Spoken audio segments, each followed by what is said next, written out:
वैष्णो देवी यात्रा द्वार, बाणगंगा, चरण पादुका, अर्धकुमारी, गर्भजून गुफा, माता के भवन का रास्ता, वैष्णो देवी का भवन तीनों पिंडियों के साथ, भैरवनाथ मंदिर।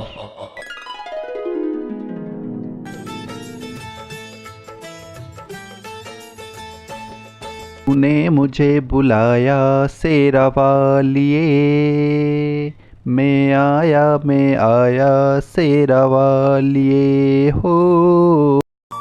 सही कहते हैं लोग, जब तक माता वैष्णो देवी ना चाहे तुम उनके दर्शन करने नहीं जा सकते, और जब वो बुलाती है तो तुम्हें दुनिया की कोई भी ताकत नहीं रोक सकती। ये है माता वैष्णो देवी की शक्ति। इसी के साथ आज की इस वीडियो में हम आपको बताने वाले हैं माता वैष्णो देवी की यात्रा का पूरा विवरण।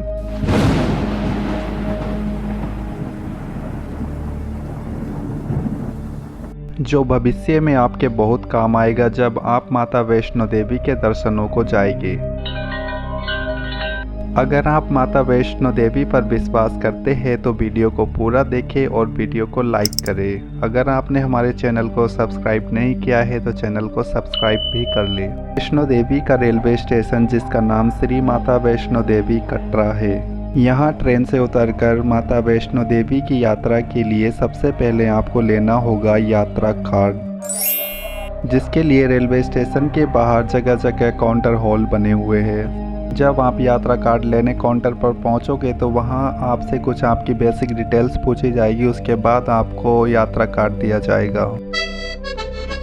वहां आपसे आपका नाम, आपकी एज और आप कहां से आए हो वो स्थान और पिन कोड पूछा जाएगा। और फिर आगे की यात्रा के लिए आपको वैष्णो देवी नाम का कार्ड दिया जाएगा, जिसको गले में माला की तरह पहनकर आगे की यात्रा शुरू करते हैं।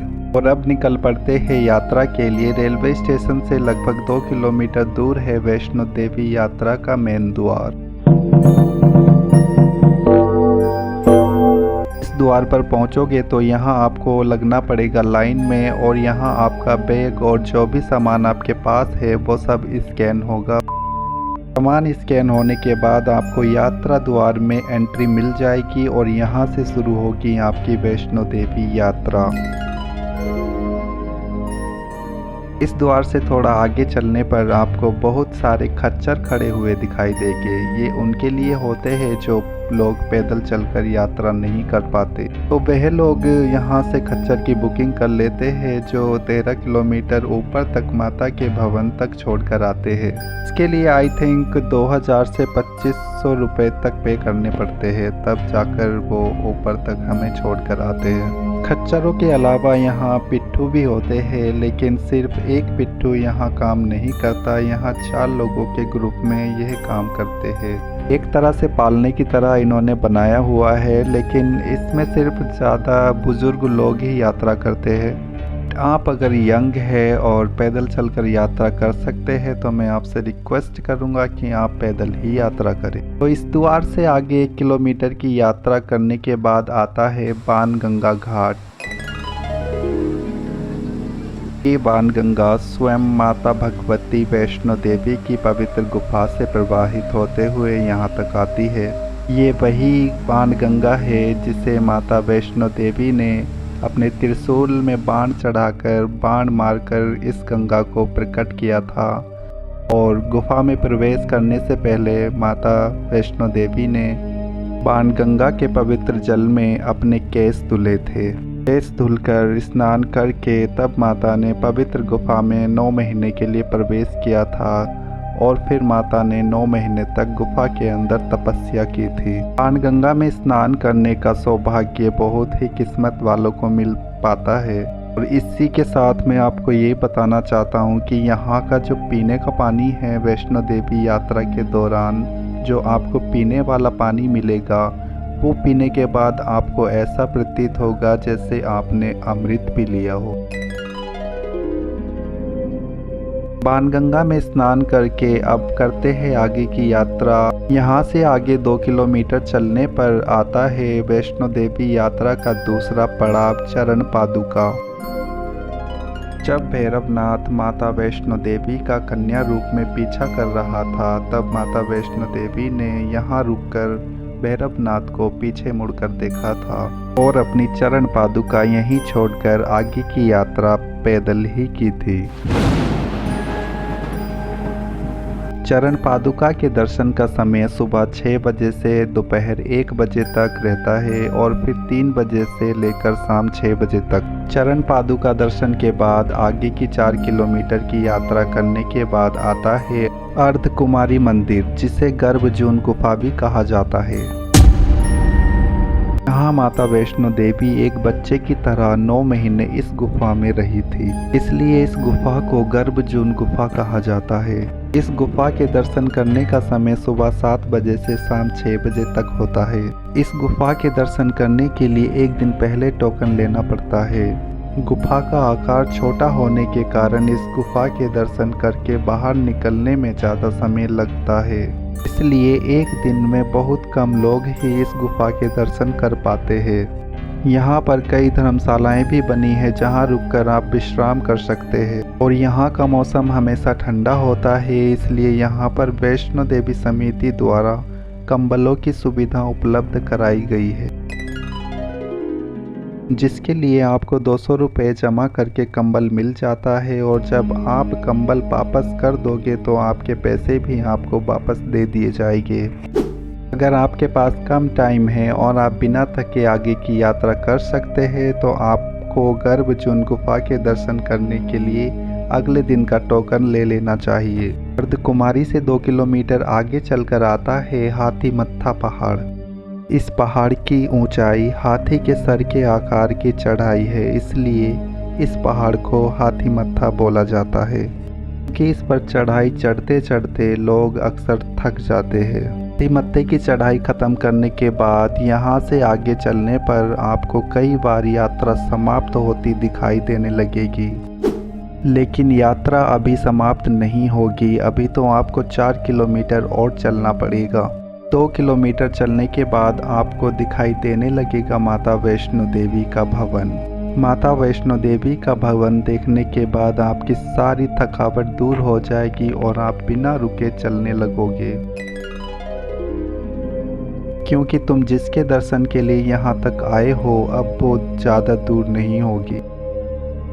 यात्रियों को यात्रा में किसी भी प्रकार की प्रॉब्लम ना हो, इसलिए वैष्णो देवी समिति ने हर 50 मीटर दूरी पर बेंच लगा रखे हैं और जगह जगह पानी की टंकी भी रखी है। तो फाइनली 13 किलोमीटर की यात्रा करने के बाद पहुंच जाते हैं वैष्णो देवी भवन के पास। यहाँ पहुंचकर आश्रम में रुककर पहले हम थोड़ा विश्राम करते हैं और उसके बाद नहा धोकर निकल पड़ते हैं वैष्णो देवी के दर्शन को। लेकिन उससे पहले हमें अपना सारा सामान लॉकर में रखना पड़ता है, क्योंकि वहाँ कोई भी प्राइवेट रूम नहीं मिलता जिसमें हम अपना सामान लॉक करके कहीं घूम सके, बल्कि यहाँ वैष्णो देवी समिति द्वारा दी गई लॉकर्स की फैसिलिटी के अनुसार लॉकर्स में सामान रखना पड़ता है, जिसके लिए हमें लाइन में लगकर सबसे पहले लॉकर की चाबी लेनी पड़ती है और जब चाबी मिल जाए तो अपना सारा सामान ले जाकर लॉकर्स में रखकर ताला लगाकर चाबी अपने पास रख लेते हैं। और इसी के साथ मैं आपको ये भी बताना चाहूँगा कि जब आप माता वैष्णो देवी के दर्शन के लिए माता की गुफा की तरफ जाओगे तो वहाँ पर आपके पास ये कुछ सामान नहीं होना चाहिए। अगर ये आपके पास है तो इसे भी आप लॉकर्स में ही लॉक करके ही जाए, जैसे कि मोबाइल फ़ोन, लेदर बेल्ट, जूते, पर्स और इलेक्ट्रिक वॉच इत्यादि। अगर इसमें से आपके पास कुछ भी सामान है तो ये सामान दर्शन करने जाने से पहले ही लॉकर्स में लॉक कर दे। वहाँ आप अगर कुछ ले जा सकते हो तो सिर्फ माता रानी का प्रसाद की शॉप भी वहाँ पर वैष्णो देवी समिति के अंडर में आता है, जिसके फिक्स रेट होते हैं। पहले ये प्रसाद 60 रुपीज़ में मिल जाता था, लेकिन अब यह 100 रुपया और 150 रुपया में मिलता है। प्रसाद लेने के बाद लग जाते हैं माता वैष्णो देवी के दर्शन वाली लाइन में, जिसके लिए लगभग 700 मीटर लंबी लाइन में लगना पड़ता है। क्योंकि वैष्णो देवी में श्रद्धालुओं की संख्या अब ज़्यादा होने लगी है। धीरे धीरे चलते चलते 1 से 1.5 घंटे में पहुंच जाते हैं वैष्णो देवी की प्राचीन गुफा के सामने। यहाँ माता वैष्णो देवी 3 पिंडियों के रूप में विराजमान है। फिर होते हैं माता वैष्णो देवी के दर्शन, जिनके लिए हम इतनी दूर दूर से आते हैं। उसी के साथ होती है हमारी यहाँ तक की यात्रा सफल। इस मंदिर की एक और ख़ास बात यह है कि यहाँ सबको माता वैष्णो देवी के दर्शन होते हैं, क्योंकि यहाँ एक एक करके अच्छी तरह से वैष्णो देवी दर्शन कराए जाते हैं, जिसके लिए वहाँ पर एनी टाइम एक आर्मी का जवान खड़ा रहता है और वो यह कहते रहता है कि यहाँ आए हो तो तीनों पिंडियों के दर्शन अच्छे से करके जाओ। लेकिन वह 30 सेकंड से ज़्यादा दर्शन नहीं करने देते, क्योंकि बाहर और भी कई लोग लाइन में खड़े होते हैं। इस गुफा में पहुंचने के बाद आने लगती है पवित्र गंगा के बहने की आवाज़, जो माताओं की पिंडियों के ठीक पीछे से बहती हुई नीचे तक पहुंचती है। इस गुफा में पहुंचकर ऐसा लगता है मानो कि हम स्वर्ग में आ गए हो, और मन भी शांत हो जाता है। मन करता है कि वहीं पर रुक जाए। वैष्णो देवी के दर्शन करके जब एग्जिट की तरफ जाते हैं तब दिखाई देती है गुफा में बहती हुई पवित्र गंगा, जिसका जल ग्रहण करके सभी श्रद्धालु अपने आप को पवित्र करते हैं। जब दर्शन करके गुफा से बाहर आते हैं तो हमें मिलता है माता वैष्णो देवी का प्रसाद, जिसमें एक नारियल होता है, चुन्नी होती है और कुछ मिष्ठान। वह प्रसाद लेकर हम पहुंच जाते हैं उसी जगह जहां हमने अपना सामान लॉक किया था। फिर हम अपना सामान वापस लेते हैं और चाबी काउंटर पर जमा करके निकल पड़ते हैं भैरवनाथ की यात्रा पर। भैरवनाथ, जो कि माता वैष्णो देवी के भवन से 2 किलोमीटर ऊपर स्थित है। माना जाता है कि अगर आप भैरवनाथ के दर्शन नहीं करते हैं तो आपकी यात्रा का कोई भी फल आपको नहीं मिलेगा। इसीलिए सभी श्रद्धालु वैष्णो देवी के दर्शनों के बाद जाते हैं भैरवनाथ मंदिर। यह मंदिर खड़े पहाड़ की चोटी पर स्थित है। यहाँ तक पहुँचना बहुत ही कठिन होता है। इसीलिए माता के भवन से भैरवनाथ तक रोपवे की सुविधा उपलब्ध करा दी गई है,